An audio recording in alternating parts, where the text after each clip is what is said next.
بسم اللہ الرحمن الرحیم۔ ناظرین کرام السلام علیکم، میں حمزہ مان آپ کو ہمارے چینل پر خوش آمدید۔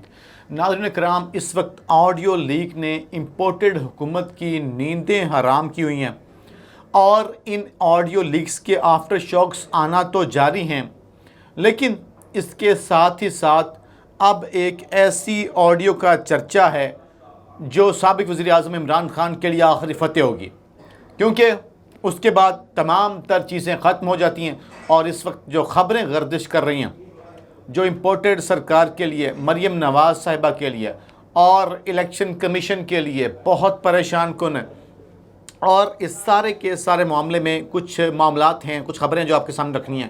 ایک طرف تو مریم نواز اور نواز شریف صاحب پر جو بجلیاں گری ہیں، آلدو انہوں نے ایک بڑی کامیابی بھی حاصل کی ہے اور پاکستان کے وزیر اعظم کے طیارے میں انہوں نے ایک مفرور اشتہاری کو پاکستان بھیجا ہے، پاکستان کی معیشت کو سنبھالا دینے کے لیے۔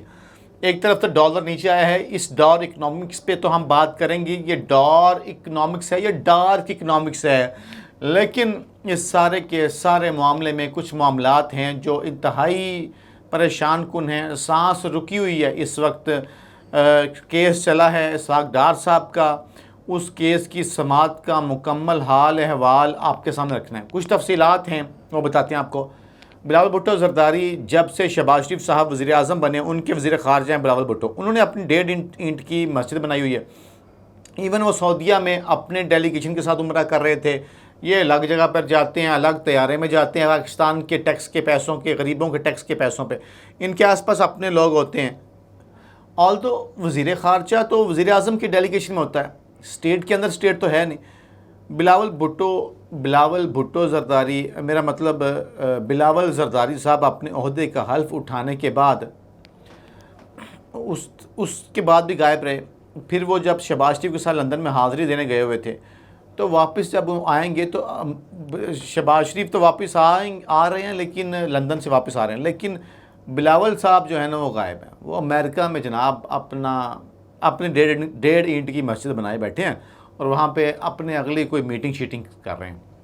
ان کی ملاقاتیں چل رہی ہیں اور بڑی اہم ترین ملاقاتیں ان کی نیو یارک سے واشنگٹن ڈی سی جناب پہنچے ہیں، اور نیو یارک میں UN کے ہیڈ کوارٹر جو ہے، جہاں پہ آپ سمجھ دنیا کا جو ٹھیکیدار بنا ہوا ہے امریکہ بہادر، اس کے سارے معاملات وہاں سے آپریٹ ہوتے ہیں۔ تو بلاول زرداری صاحب وہاں پر US کے میڈیا سے اور پاکستانی کمیونٹی اور کاروباری بڑے بڑے لوگوں سے اور اہم ترین کارپوریٹ لیڈرز سے ملاقاتیں کر رہے ہیں۔ یہ ملاقاتیں کیوں نہیں ہم سب کو پتہ ہے۔ اس سب کے اندر بلاول نے ایک سٹیٹمنٹ بھی دی ہے کہ جو بائیڈن کے ساتھ جو شہباز شریف کی میٹنگ ہے وہ آئس بریک ہے، یعنی ایک جو برف کی سیل تھی وہ پگھلنا شروع ہو چکی ہے۔ یہ بلاول کے بیان، اور اب معاملات وہ کہہ رہے ہیں گرم جوشی کی طرف جائیں گے۔ انہوں نے کہا ہے کہ صدر بائیڈن نے دوسرے ملکوں کے ساتھ پاکستان کو اپنی دعوت پر بلایا، امریکہ کے ساتھ مستقبل میں یہ ہم تعلقات مزید مضبوط کرنا چاہتے ہیں، جبکہ دوسری جانب ان کی منافقت عیاں ہو رہی ہے اور یہ بری طرح سے ایکسپوز ہوتے جا رہے ہیں۔ جمہوریت کی چیمپئن بنتی ہے نا پیپلز پارٹی، کہ جمہوریت کا صرف ٹھیکہ ان کے پاس ہے، باقی سب یہاں پر صرف لسی پینے آئے ہیں۔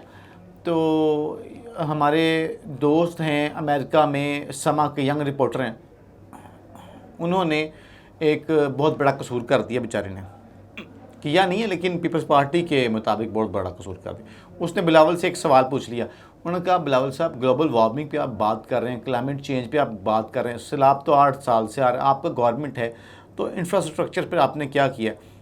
تو اس کی سزا دلوائی گئی ہے۔ سما نیوز کے مالک علیم خان کو کال کی ہے بلاول بھٹو زرداری نے، اور اس بیچارے رپورٹر کو جو امریکہ میں تعینات تھا سما نیوز کا، اس کو اس کے عہدے سے ہٹا دیا گیا۔ یہ سزا اتنی بڑی دلوائی گئی کہ اس کو جاب سے فارغ کر دی۔ ان کی فرسٹریشن کا اس وقت عالم کیا ہوگا آپ اندازہ کر سکتے ہیں۔ اس پورے کے پورے معاملے کے اندر کچھ اور چیزیں وہ آپ کے سامنے رکھنی ہیں۔ آڈیو لیک جو ہے وہ کس طرح سے نون لیگ کے بیانیے کو زبردوز کر چکی ہے۔ انڈیا کے ساتھ جو مریم کے غیر قانونی تعلقات ہیں اس کے لیے فیور مانگنا، اور DGISPR اور جنرل مشرف والی آڈیو جو ہے وہ کہ جی مشرف کو انہوں نے واپس کب لانا ہے، ہم اپنی عزت بچا لیتے ہیں وغیرہ وغیرہ. اور مریم بی بی جو کہتی تھی کہ ہائے پیٹرول مہنگا ہو گیا، یہ ہو گیا وہ ہو گیا، یہ سب اندر میں سے ایک ہیں. انہوں نے مذاق بنایا ہوا پاکستانی غربا کا، پاکستانی عوام کا. یہاں پر کچھ سوشل میڈیا پہ رپورٹس بھی اس حوالے سے آ رہی ہیں، آڈیو لیکس کے حوالے سے. عمران خان صاحب نے اس حوالے سے کافی بڑا انکشاف کیا ہے. عمران خان صاحب نے کہا ہے کہ اور بھی کچھ آڈیو جو ہیں وہ راستے میں وہ آ رہی ہیں. انہوں نے کہا ایک جو آڈیو لیک ہے وہ میری ڈسکوالیفیکیشن کے حوالے سے متعلق ہے، جس میں مریم جو ہے اس کو چیف الیکشن کمشنر نے بتایا ہے کہ وہ عمران خان کو توشہ خانہ کیس میں تن دیں گے، کہ وہ عمران خان کو توشہ خانہ کیس میں ڈسکوالیفائی کر دے گا. یہ ایک دھماکہ ہوگا جناب، یہ ایک بہت بڑی خبر ہوگی. یہ ایک ایسی چیز ہوگی جس سے آپ اندازہ نہیں کر سکتے کہ کتنا ہانٹ کرے گی اس امپورٹڈ سرکار کو. حالانکہ آلریڈی جو آڈیو لیکس آ چکی ہیں وہ بہت ہانٹ کر چکی ہیں، اور ہماری اطلاعات ہیں کہ اس پر مقتدر حلقے جو طاقتور حلقے ہیں پاکستان کے، وہ بھی آڈیو لیکس پر کافی زیادہ غم و غصے کا اظہار کر رہے ہیں، اور ان کا بھی ایک سنا بیان آنے والا ہے. اور یہ جو آڈیو ہے نا عمران خان کو ڈسکوالیفائی کرنے والی، تو یہ بہت بڑا دھماکہ ہوئے گا. چیف الیکشن کمشنر کو جو ہے وہ تو بات جو عمران خان صاحب کہتے تھے نا کہ چیف الیکشن کمشنر جو ہے وہ مل چکا ہے نون لیگ کی پارٹی کا ایک کارکن بن چکا ہے، تو وہ اس میں کوئی دو رائے نہیں ہے. تو یہ آگے کافی ٹرننگ پوائنٹ ہوگا. اور دوسرا یہ کہ اسحاق ڈالر صاحب، میرا مطلب اسحاق ڈار صاحب جو ہیں وہ وطن واپس آ رہے ہیں. سارے کیس جناب کے معاف کر دیے جائیں گے، کوئی جناب پہ کیس نہیں رہے گا. تو آپ دیکھ لیں کہ کس طرح کا یہاں پہ مذاق چل رہا ہے کہ ایک مفرور اشتہاری ملزم کو واپس لایا جا رہا ہے. یہ انہوں نے عجیب طریقے سے پاگل بنایا ہوا ہے پاکستانی عوام کو. اب دیکھیں، اگر جو خان صاحب نے آڈیو کہی ہے نا کہ توشہ خانہ کیس میں عمران خان کو ڈسکوالیفائی کیا جائے گا، اگر وہ سامنے آ جاتی پھر کیس کلوز ہے، پھر معاملہ ختم، پھر بات ہی ختم ہے. مجھے امید ہے آج کا یہ ولاگ آپ کو پسند آیا ہوگا. کامنٹ سیکشن میں اپنی رائے کا اظہار ضرور کیجیے گا، اپنا فیڈ بیک ضرور دیجیے. اور اگر آپ نے اب تک چینل کو سبسکرائب نہیں کیا یوٹیوب پہ اور فیس بک پہ لائک نہیں کیا تو ضرور لائک کریں، سبسکرائب کریں. اپنا خیال رکھیں. پاکستان زندہ باد.